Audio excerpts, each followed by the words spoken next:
মুসলিম উম্মার এই মহান দিনে একে অপরকে ভালোবাসার চেষ্টা করুন। যারা হতাশাগ্রস্ত হয়ে রয়েছি, দুনিয়ার অর্থ আভিজাত্য হারিয়ে যারা আজকে ক্লান্ত পরিশ্রান্ত হয়েছি, তাদের কাছে হয়তো তাদের ক্লান্ত পরিশ্রান্তরে এই পাওনা দেওয়ার সুযোগ নেই। তবে একটি কথা আপনি মনে রাখবেন, হাল জাযাউল জাযাউ ইল্লাল ইহসান, আল্লাহ তোমাদেরকে উত্তম প্রতিদান দিবেন। আপনি যদি জান্নাতের সেই চিরস্থায়ী সেই বাসস্থানের দিকে খেয়াল করেন, সেই জান্নাতের মহান নিয়ামতের দিকে খেয়াল করেন, যে জান্নাতের একটি তরবারির ছায়া হবে একটি দ্রুতগামী বাহনের, অথবা এই দুনিয়া এবং এই দুনিয়ার মধ্যে যা কিছু আছে তার থেকে বেশি। একটা তরবারির ছায়া এই দুনিয়ার প্রশস্ততার থেকে বেশি হবে জান্নাতের।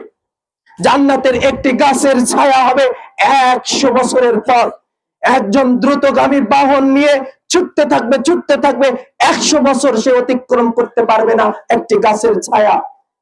এই জান্নাত আপনার আমার জন্য আল্লাহ প্রস্তুত করে রেখেছেন।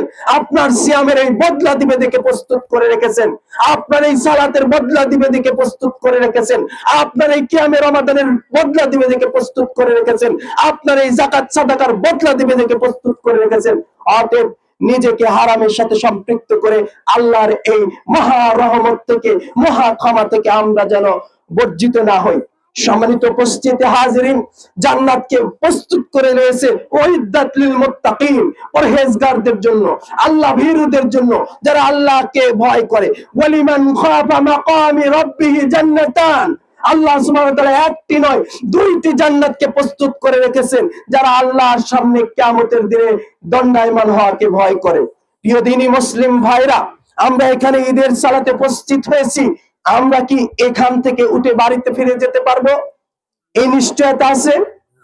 এই নিশ্চয়তা যেহেতু নেই, তাহলে এখান থেকে আপনাকে তওবা করতে হবে। ঈদের মাঠ এমন একটি মাঠ, এখান থেকে এই খুতবার শেষে যে দোয়া হবে, ফেরেশতারা ঘোষণা করবে আল্লাহর পক্ষ থেকে, কুমু মাগফিরু লাকুম, তোমাদের সকল ব্যক্তিকে ক্ষমা করা হয়েছে।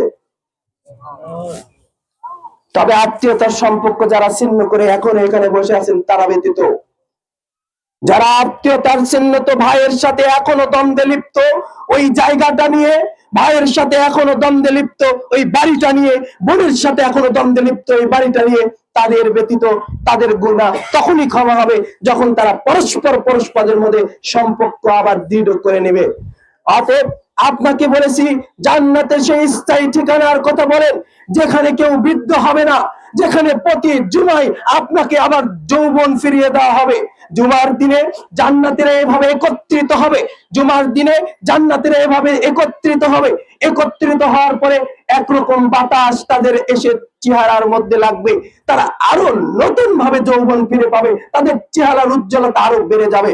তারা যখন তাদের স্ত্রীদের কাছে ফিরে যাবে, তখন তারা বলবে, আপনারা এই যে আমাদের অগোচরে কিরকম ভাবে আপনাদের সৌন্দর্য বৃদ্ধি করেছেন। তখন জান্নাতীরা এই সকল ব্যক্তিরা বলবে, আমরা আসলে কিছুই করিনি, আল্লাহর পক্ষ থেকে একটা বাতাস এসে আমাদের সৌন্দর্য বৃদ্ধি করেছে।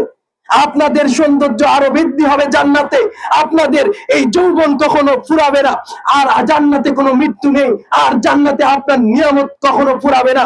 ওখানে খানা পিনা গ্রহণ করে কখনো আপনার উদর পূর্ণ হয়ে যাবে না, এবং আপনি কখনো ক্লান্ত পরিশ্রান্ত হবেন না। এই জান্নাত আল্লাহ আমার আপনার জন্য প্রস্তুত করে রেখেছে।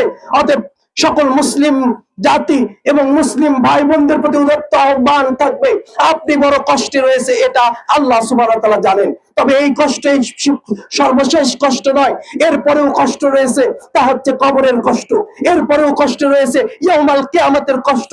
অতএব সকল মুসলিম নারী এবং পুরুষ তারা দুনিয়ার এই হারানো অর্থ হারিয়েছে, কেউ সন্তান হারিয়েছে, কেউ পিতামাতাকে হারিয়েছে, কেউ প্রিয়তমা স্ত্রীকে হারিয়েছে, কেউ তার স্বামীকে হারিয়েছে। এইরকম ভাবে আমাদের অনেক কষ্ট রয়েছে। এই কষ্টগুলো যদি আমরা জান্নাতের তুলনায় মনে করি, এই কষ্ট কোনো কষ্টই নয়, আমাদেরকে আল্লাহ মৃত্যুবরণ করার পরেই জান্নাত দেবে। অতএব এই কষ্টগুলো কিছুই না, আমরা সেই জান্নাতের নিয়ামত ভোগ করব। তাহলে আপনার জন্য এই কষ্ট আর কোনো কষ্ট হবে না। আর যখন কোনো বস্তুবাদী মানুষ দুনিয়াতে যদি অর্থ হারিয়ে যায়, তখন মনে করে আমার সব শেষ, তখন সে অনেক ডিপ্রেশনে পড়ে, অনেক চিন্তার মধ্যে পড়ে, এবং মনে করে যে আমার জীবনের সব শেষ, জীবন মনে হয় আর চলবে না। অতএব সংক্ষিপ্ত ভাবে